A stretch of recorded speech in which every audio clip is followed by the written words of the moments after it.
Greetings and konnichiwa, and welcome to the Onyx Tavern.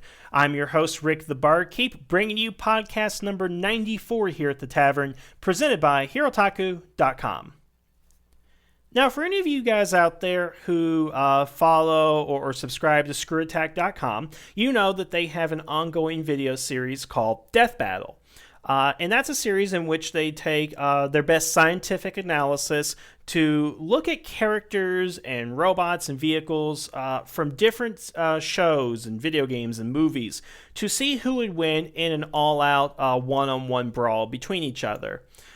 They've done videos in the past, Batman versus Captain America, Superman versus Goku, Thor versus Raiden, so forth and so forth, typically taking characters who are comparable to each other. And they recently did a video where they had the Tigerzord from Mighty Morphin go up against a Gundam, Epion, I believe is the name, from the Gundam series, of which I have no information. Now, we're not here to go ahead and talk about that particular video, but I would suggest that you guys definitely go ahead and check it out. It's an interesting video, and I did have some comments regarding the outcome and some other information, which will be down in the comments section. I suggest you guys go ahead and check that out. But this was kind of the genesis to what today's topic is, and I just kind of want to get into that real quick here in a minute.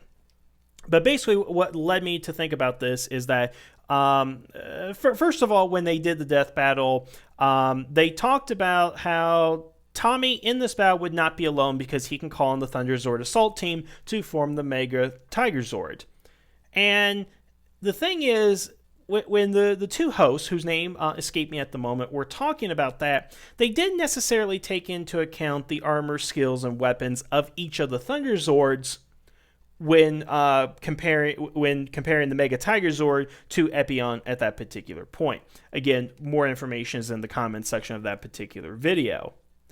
But thinking about this kind of led me to think, well, how powerful are the Thunderzords? And then I went further into, well, how powerful are the Thunderzords in comparison to the original Dinozords? Because the interesting thing about the Thunderzords is that they are connected to the Dinozords as if they are an upgrade. The interesting thing about Power Ranger fandom, and this doesn't account for everybody, but I think this is a general statement that's kind of been held on to for a number of years, is that a lot of fans believe that whatever the next season Zord is, that they automatically assume that it's going to be more powerful than what came the previous season. Now, the example of this goes back to the Dinozords and the Thunderzords. People think that, the Dinozords are less powerful than the Thunderzords. The Ninjazords are more powerful than Thunderzords. The Zeozords more powerful than the Ninjazords, and so forth and so forth. Rovang.org years ago basically had a FAQ page where he would answer certain questions, and one of the questions is, what is the most powerful Zord? And he would have a simple answer and a real answer. His real answer, I believe, was the Zeo Ultrazord at the time he did that, and that was, I think, before the Disney era.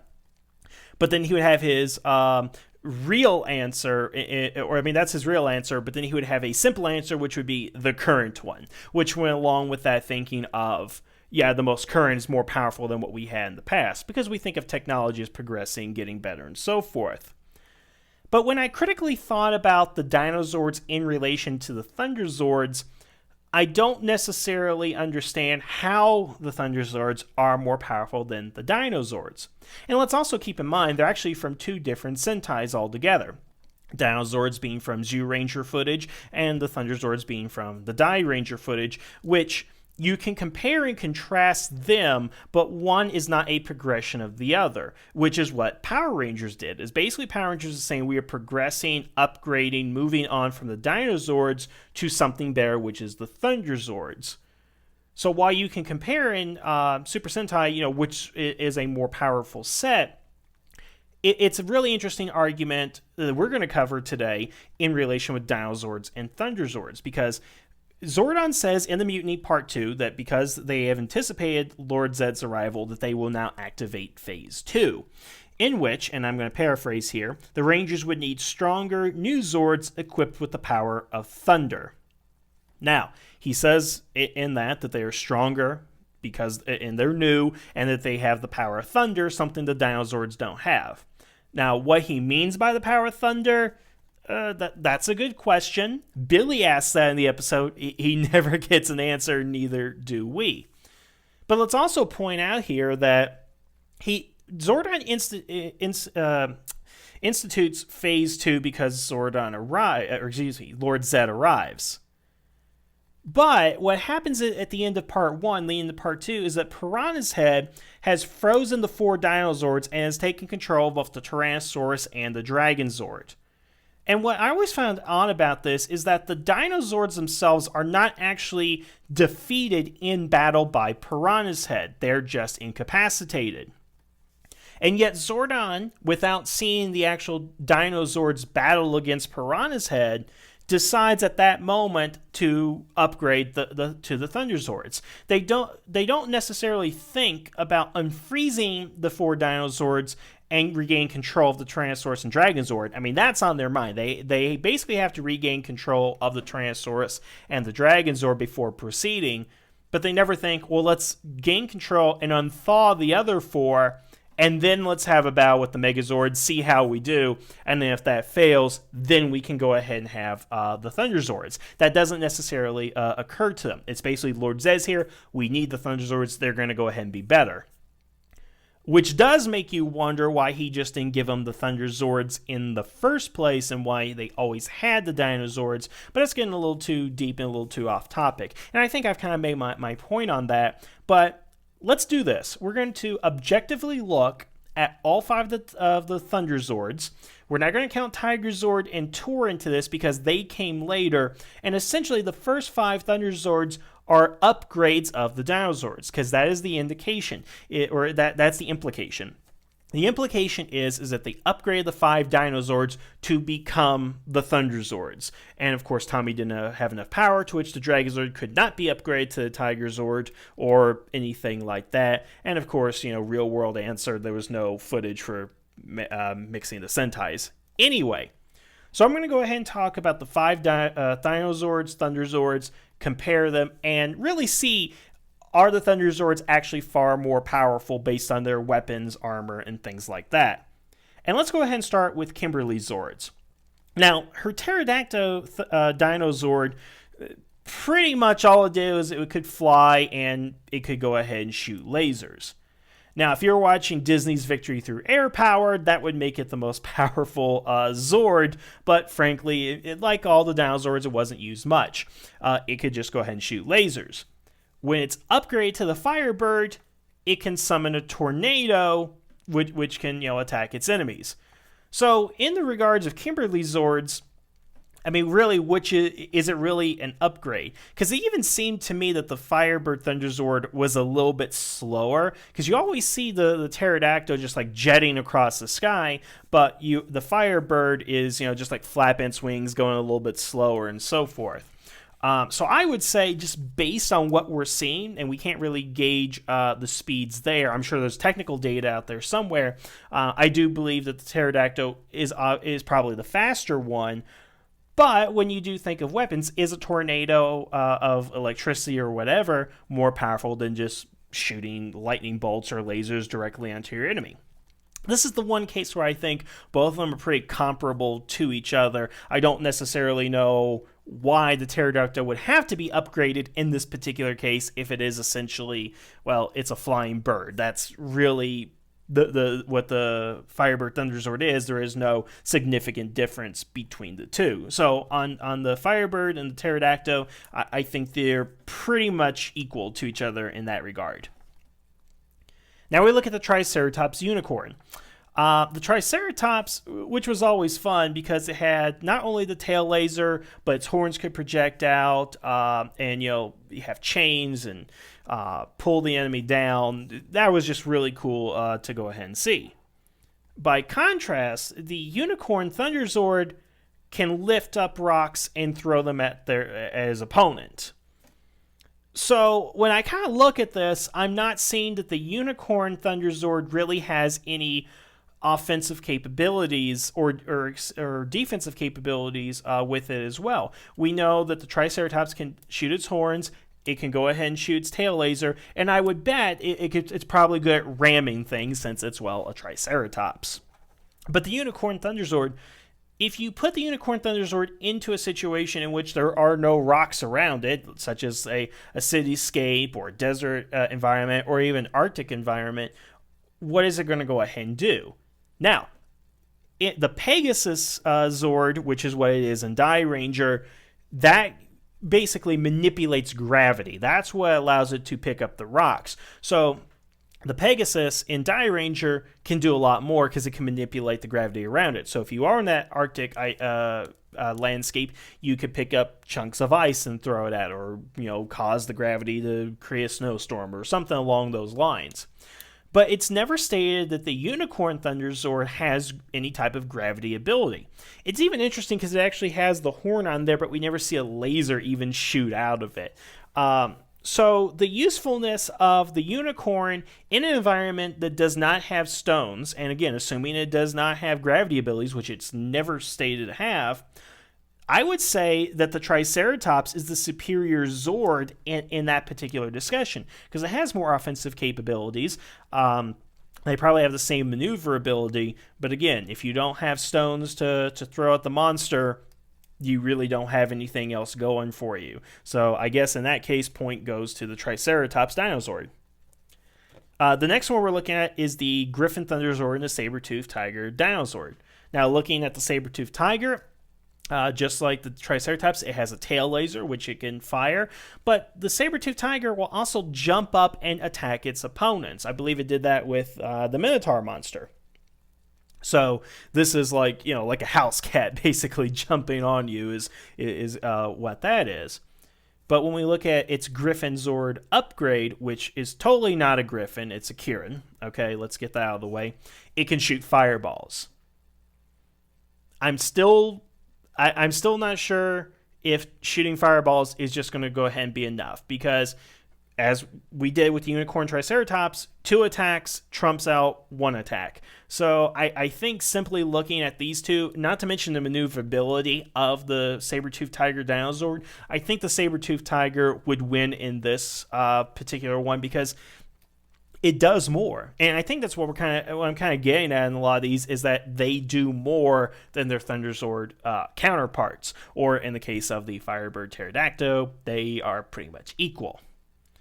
Now let's look at the Lion and Mastodon Zords. The Mastodon Zord, we know its face is basically a shield, so it's got good defensive capabilities, but it also has basically liquid nitrogen to freeze its opponents, which I believe it did with the Pineapple Clown. So that's a great weapon right there. But for those of you who look at the Lion Thunderzord, it doesn't actually have any capabilities to it. We know it's heavily armored. A lot of sources have stated, it's a strongly armored Zord, and it is the armor on both the Mega Tiger Zord and Thunder Megazord, but it doesn't do anything. And I will bring up a specific example of this in the episode 2 for 1, when the Rangers are fighting the Lip Sinker monster. The Griffin's attacking with its fireballs. The Unicorn's attacking with boulders. The Firebird's attacking with the tornado. The Lion Thunderzord turns around.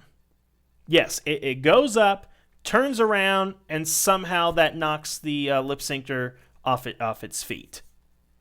Now, let's go to the source material. In Die Ranger, the Lion Zord had the ability to create illusions, and particularly to sent out a monster of the Gorma to attack Lip Sinkner, and Lip Sinkner's counterpart was confused, didn't know what was going on, and was open to attack, and so forth.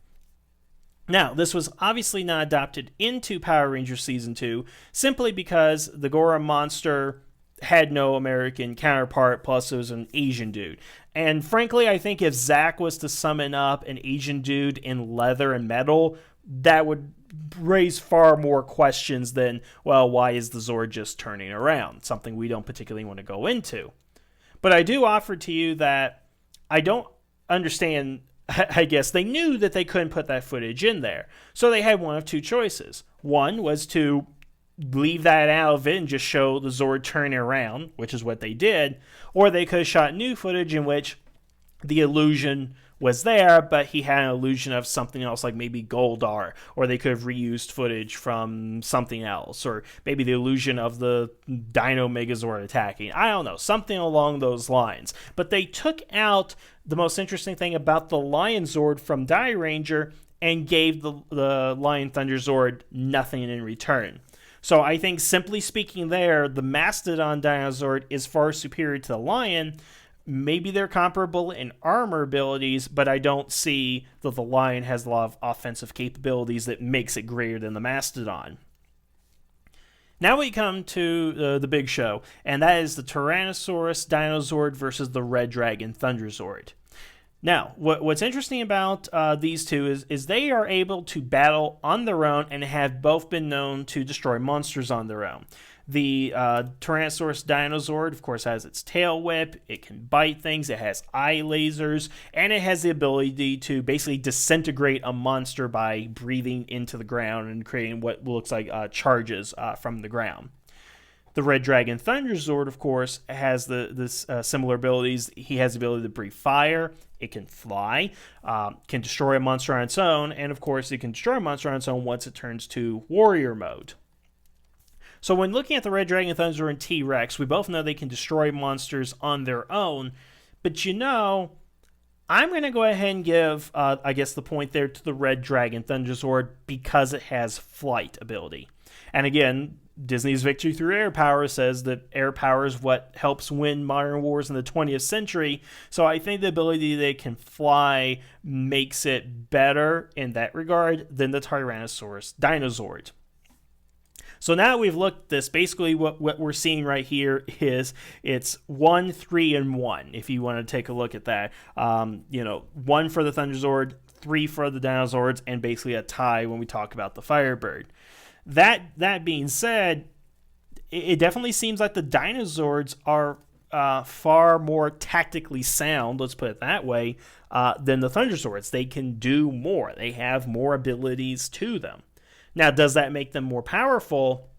Well, we've never had direct confrontation between the Thunderzords and the Dinozords. Yes, there was the battle between the Dragozord and the Tigerzord, but again, they're not counting in our conversation as they are two separate Zords, whereas these are basically the same Zords that were upgraded.